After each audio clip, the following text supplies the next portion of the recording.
Hey tubers, me again.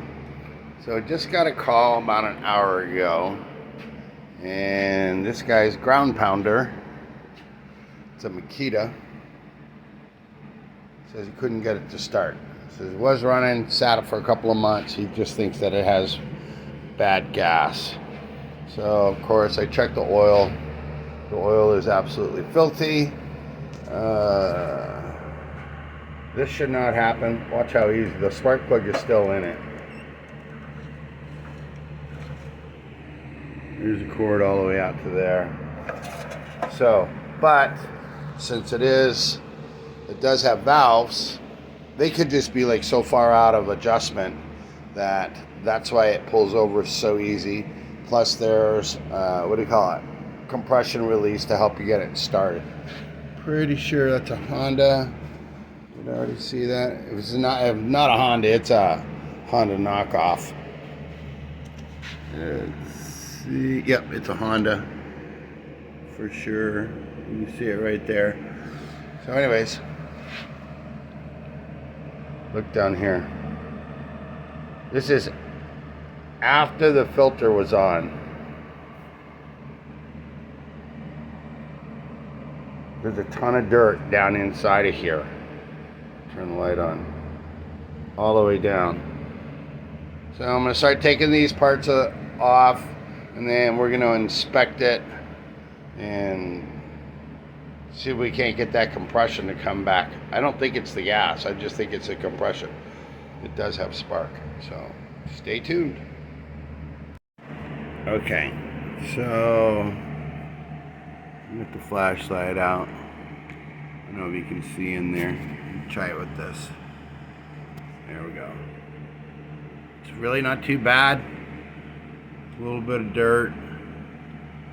We're gonna pull this whole thing off, give it a good cleaning, and then we're gonna check these valves. I suspect that's gonna be the biggest problem. Even if we don't get like 100% of the compression back, I'll tell you what, I'll put the compression tester on there and we'll pull it and see what we start with, then do the valves, and then come back and then see what we end up with. But yeah, that's where we are right now. I'm just gonna take this carb off.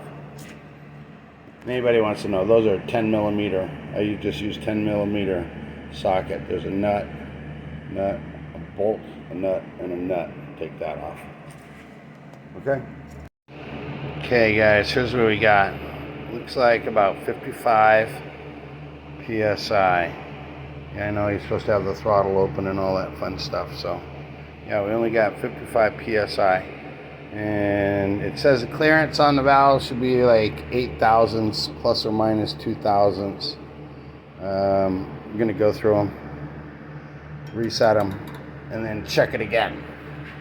That's where we are. Okay guys, here we go. I don't know if you can see that. 8 thousandths feeler gauge. I'm over here underneath the valve. It's got like a little bit of tension on it right now. And then, where the heck? Once you pretty much got, I'm just gotta hold the phone. Once you pretty much got it where you need it, it's a 14 mil to take and hold the back bolt, and then the jack nut is what you're gonna take and tighten in, and that's a 12 mil. So I'm gonna set these valves right now, and then we're gonna put the compression tester back on there and see if we didn't pick up a little bit. If it's around 90 with what do you call it? With the compression release, I'm gonna say that's gonna be good and that it's not a problem. 55 is unacceptable though, 55 PSI. So that's where we are. Okay guys, set it. It is still 55. Now let's just take a peek here. Hold on. Get this stupid tester off of there. It's got a hell of a, what do you call it, compression release on it. You can actually see, watch.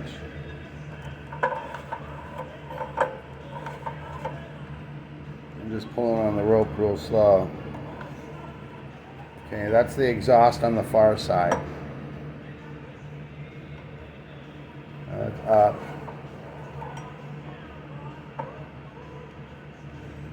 There's the intake. Now watch for the detent. Did you see that on the far left? I'll try to get it through the second through one more time.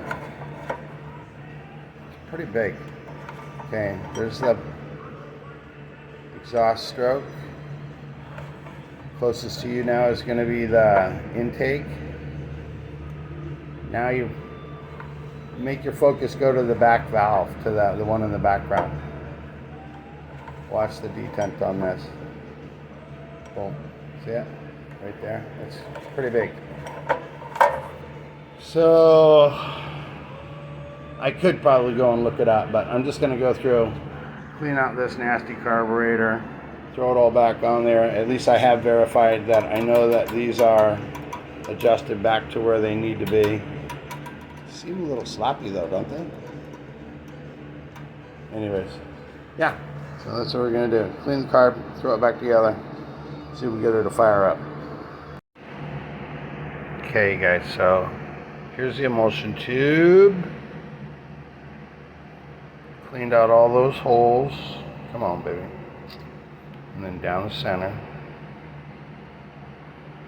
Should be able to see some light through there. Yeah, there you can see it. So that's all cleaned. You all know.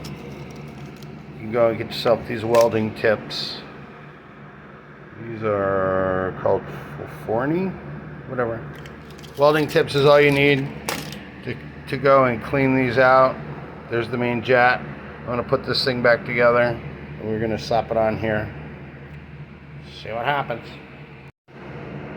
Okay, emulsion tube and the jet is back in. There's the emulsion tube right there in the very middle of your screen, sticking back up through there. Here's the float. It's looking pretty good. It's one of those non-adjustable ones, but hold on. Spring loaded over here on the side. You can see it. So it's either working or it's not, but this one is actually working. You know, the older ones, like where you want to check them to make sure that they're pretty much, don't drop it, I'm looking through the camera, that they're going to be straight in line with the bottom of the carb, and that one is. So I'm going to put the bowl back on and then see if we can put it on. Okay, we got the light on. So this is at the cleaner where I showed you there was so much dirt in there from before. Now that I've tapped it, you can see this goes directly, when that's bolted up, that goes directly right into the carburetor. So this is what we're looking at. It's not just dirt, it's like mud clods. It's pretty bad. So I'm going to get some solution. I'm going to clean this out, carb spray, air it out, get it all washed up, and then we'll put it back on there. At least we know it won't be getting any more, but I wonder how it was getting in there. Just a bad seal, or is it, I mean, the O-ring is still on here, just not tight. Maybe they ran it without it for a while, I don't know. But we're going to go through all of this, clean it up.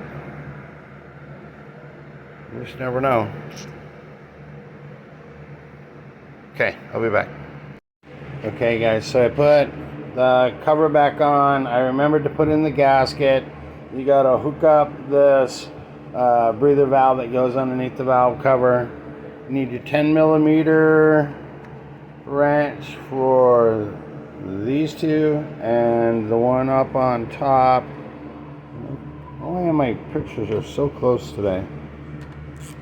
So just gonna tighten all this stuff up. The old filter, because I was suspect that so much dirt was making it past there, and this is a new filter and pre-filter for this GVX 160. That's the engine size. So I'm just gonna throw a new filter on there, and then once I get it running, I put a new Champion spark plug in there, and We're just going to give it an oil change. Might have to run down to Walmart. I don't think I have any of the right oil. I think all I have is the stuff I put in my truck, which is like 520, what do you call it? Full synthetic. So there's that. Get this thing put together, and then hopefully it'll be a runner. I've just never, to be honest though, I've never really what do you call it? Done a compression check before there was a problem. But the guys, when they dropped it off, they put it up on my lift for me because, as you know, these things are heavier than anything. So I'm going to lower it down and try to start it at an idle. If you run it at an idle, it doesn't activate the exciter, which is what makes this thing bounce up and down. So I should be able to just let it run, check the idle and everything. So yeah, throttle's all hooked back up, governor's hooked up, gas, just probably turn that on right now, let that run. That's a full choke. Spark plug is on. Yeah, let's lower it down and see what happens. Scary. Okay, good news, guys. I found some, what do you call it? HD 30 weight. So I'm going to start it up. I'm just nervous about it wanting to bump up and down, but normally my experience with these is put it on choke, got the gas on,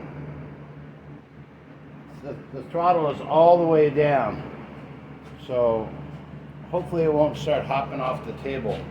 That would suck. So anyways, the idea is I just need to run it for a minute or two, get the oil warmed up, drain the oil, give it an oil change. That'll make it done. So here's a question. What would you expect to pay if you took this to a shop?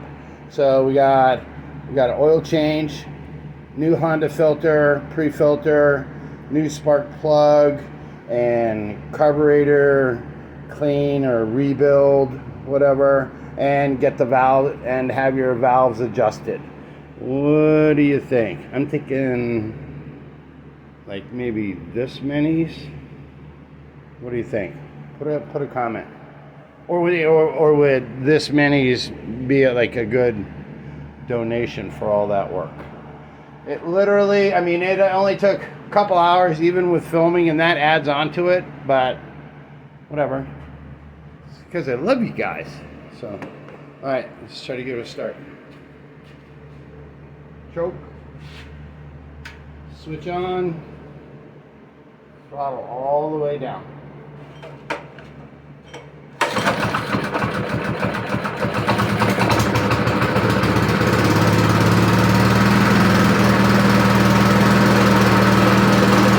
Oh, I can hear it. Oh, there it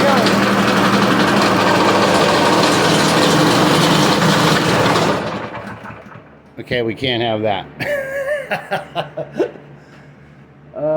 Yep, it's warm enough. I'm gonna drain the oil and put in new oil because it's too heavy for me to, I mean, I can, but I really don't want to go through the hassle of like put it down, run it for a minute, and then put it back on the lift because I don't work on my knees.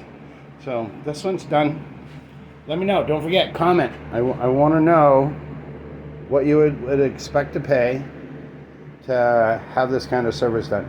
Plus, you won't see it when it's done. Well, maybe I will. I got to go through and degrease it and clean it and make it look presentable before it goes back. So I guess there'll be another one. Okay, guys.